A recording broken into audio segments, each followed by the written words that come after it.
It's so peaceful here. It's just really hard to fathom the mayhem that's going on not too far from where I am in a suburb of Los Angeles called Sylmar. It's really beautiful up here. I don't know if it's properly referred to as a suburb actually, because it's its own place. It's an interesting community. In fact, it's oh my goodness, I wouldn't dare to guess at this moment. I'm gonna look it up, but I'll bet you the Latino population is 70%, could be higher. Prosperous, hardworking. I live up here. I've been staying with a friend, and up right in the foothills, just almost smack against the base of mountains, really. And I walk around. I get lost up here so many times because you look around, and mountains being a point of orientation. Ocean that way, mountains that way. But here it gets a little weird because mountains up is you can go up like in three different directions. Does that make any sense? I don't know. Boy, I lost a lot of weight walking around here because I cannot make any sense out of the streets. So I'm going on about this. I've got a bunch of different things to talk about, and I don't know. Well, really nobody cares at the moment. No one's paying attention to me whatsoever, which has been good because I sure needed that grace period. And I don't really like attention anymore. I used to, but I'd rather not have it. But I kind of like it's impossible for me to do any of the things that I do without calling attention to it. So, does that make any sense? You hear a lot. See, perhaps it's an overactive sense of self reflection because there's a large segment of our population called MAGA, and they wouldn't engage in it. They would not open the door to, does that make sense? Are you hearing me? Are you feeling me? Am I bringing you along with me? They don't care about that. They just, 16 mules and a battering ram. And that, that's if they're in a good mood. So, in a long sort of wrestling match with some sort of thug angel, I kind of came to a few conclusions, and one of them is nobody from MAG is ever going to listen to me. And while I excel in vitriol, I could probably go back to Kentucky and make a fortune being the James Carville of Kentucky. I'm that good with invective because you know what, motherfuckers? My first cousin once removed broke out of Alcatraz, the first Alcatraz. He broke out, he cut through the bars with a guitar string, made a rope chain, broke his ankle on the way back, managed to make it to, on the way down, managed to make it to the water, managed to swim to the other side, and then they got him. But he fucking wins the record. Okay, first cousin once removed. I'm going to tell you something else about where I come from.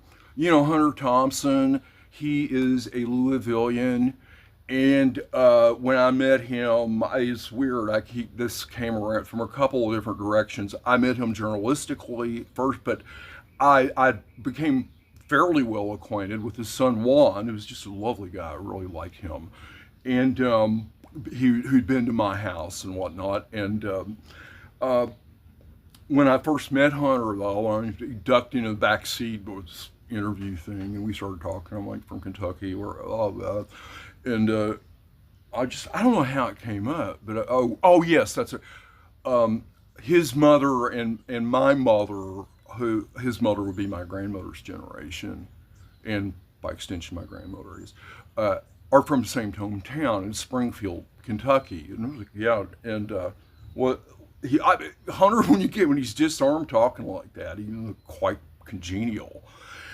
And I think relieved to not have to, get anything more pressing because he was hung over as like a Mongol after the caravan ended, And so it came up. Did you ever hear of this guy, J. Paul Scott?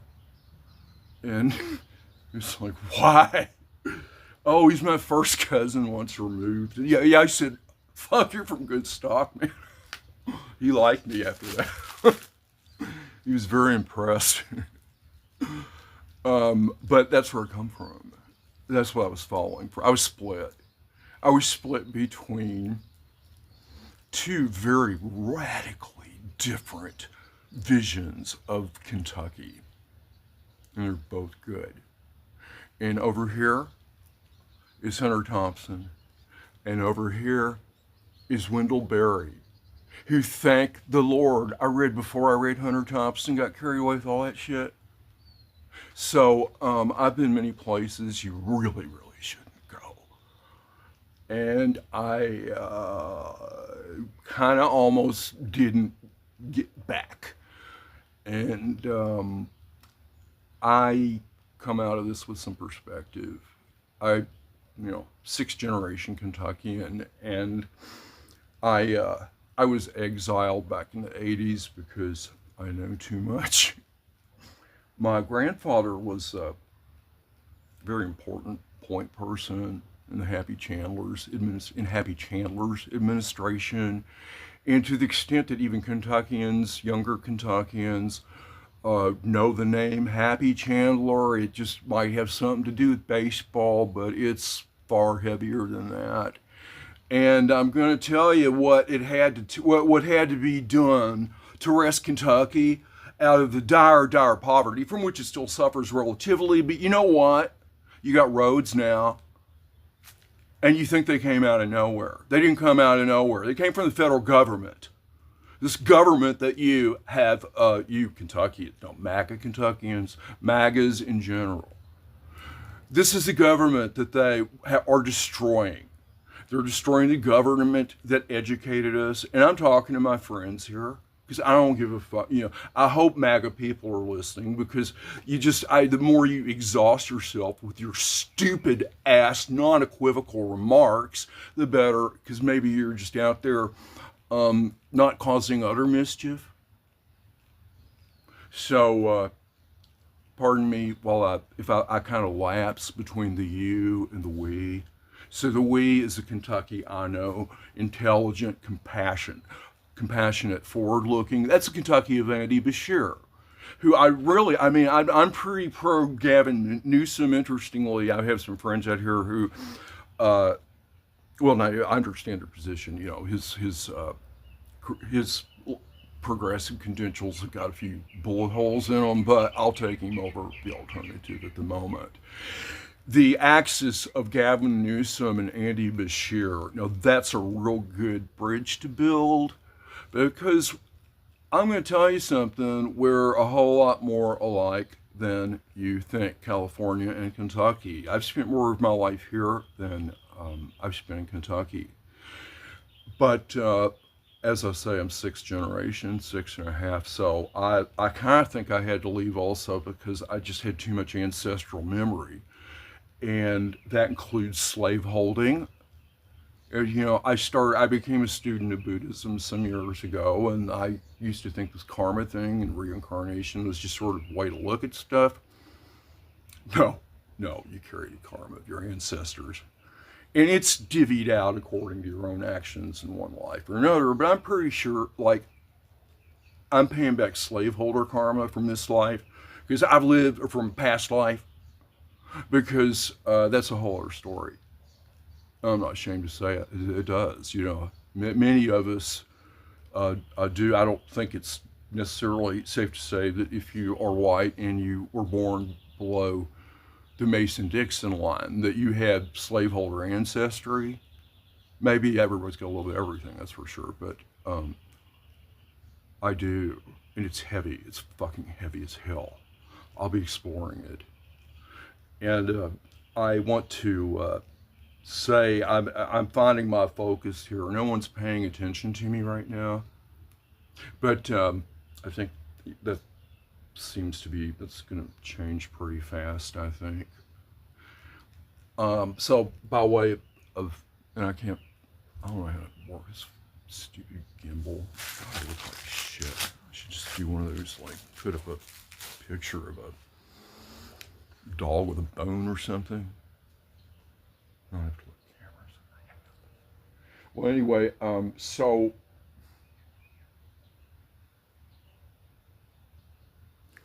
here's how I got to California. I never expected to say, but I didn't really understand it. I was in exile. Um, and anyway, so I came out here as a journalist. I didn't come out here to be an actor or screenwriter or anything, but actually I did have a secret agenda. I wanted to be a songwriter because I could hide behind that and not have to be out in front of people. Now, considering that I grew up within hitchhiking distance of Nashville, you think, why didn't you go to Nashville? Well, part of the terms of my exile, I didn't want them to find out. I ran away basically to California to disguise my desire to write songs, and accidentally became a pretty well-known journalist in a certain bandwidth. I don't want to make it sound like I was even important, but people knew my name locally. That's what the Los Angeles Times consider this, that the majority of people I would run into at various parties were at both newspapers in this town, and maybe a third.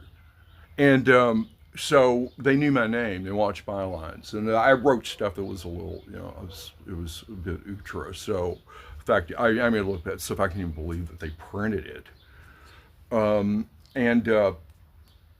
So that's where I came from, and it all came crashing down. About 2008 was, I think, the year that journalists of all stripes and shapes and colors just were out on their asses. And it was just almost as if it's not merely that, your skills are not particularly in demand at this moment. It's that we don't want people like you around. Some journalists adapted to it, but I'll tell you what I have observed culturally is that what it took to be a journalist, and at one time the world was a little bit looser place, less corporately regimented, less intolerant of, there was a wider bandwidth of eccentricity that would be taught, that was made room for. The people, the assholes at the top of the chain realized that you had to make a little bit of space for people who did not color inside the lines. So they fixed that. They fixed that. And I bring this up because it's my perspective. I got to interview so many people and talk to them and everything else, and it's funny because I see now that these, I wrote a story, and it's just sort of like a notch on your belt or something, that like, yeah, I got to interview so and so and so and so and so and so, and he said this and that, but he, it's like he always said the same. They always say the same thing that everybody else, that said everybody else, because they're doing the same interview like 20 times a day. So, but over time, I was just like a real lamprey when I got around someone who I thought saw into where I wanted to go. And, there's just an enormous amount of self-deception for a creative person in that, you think you want to be a poet because you look at, like, I don't know, my idea of like a poet would be someone who didn't have to worry about money and had a cool place in New England that was kind of old, but, of course it is. Stuff like that, but, be paid for. I don't know how, because I'd be, unlike all the other poets, I would be the exceptional poet that made a lot of money and won Nobel Peace Prizes and shit. Pulitzer, pushcart, no, Nobel, baby. Anyway, well, that got tiresome after a while. I came back to Earth, and here I am with a rather kind of strange point of view. So I think this video is going to go on a new channel I'm doing called the Disembodied Kentuckian. And the Disembodied Kentuckian, I'm talking to the people I see eye to eye with. Because we need to resonate with each other. It is not enough to just shake our fist and everything. We've got to hold our own space and stay sane. And I've had more time to think and read and analyze things from a sort of far off point of view than most people's lives afford them. And then, this is one of the advantages of illness. I've been sidelined by illness for very extended periods of time in my life. And I would use, if I were lying flat out on bed just on my back, I'd just listen to lectures and books and stuff like that. And if I was on 2 feet, I was writing and doing, doing stuff, trying to get it out there. And for me, it's just been an extremely long and difficult road to arrive to a place where, I found my voice.